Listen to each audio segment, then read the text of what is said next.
అన్నా మీ అందరికీ నేను వేసుకున్న ఈ బొక్కలు పడిన బనీనే కనపడుతుంది, కానీ మీ అందరికీ నా చేతిలో ఉన్న ఈ కొర్రలు అయితే కనపడవన్నా. అన్నా ఈరోజు నేను ఈ కొర్రలు తీసుకొని కోడుమూరు పోయినా అన్న.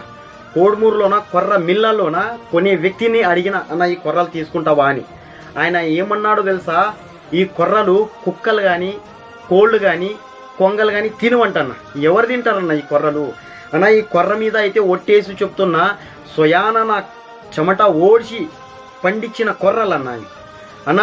ఈ కొర్రల్ని నేనైతే 30,000 రూపాయలు పెట్టుబడి పెట్టికేసి పండించిన అన్న.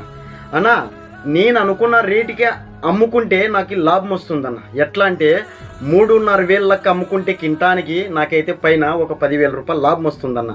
లేకుంటే లేదన్న. వాళ్ళు అడిగిన రేటు ఏమో తెలుసా, 2,400 2,300 అడిగితే ఎలా వస్తుందన్న నాకు లాభం? చెప్పండి అన్న.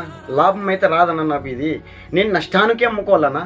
అంటే మా రైతులు ధాన్యం పండించిన తర్వాత మేము వచ్చికేసి బిచ్చగాళ్ళ కడుక్కున్నాలన్నా. చెప్పండి అన్న.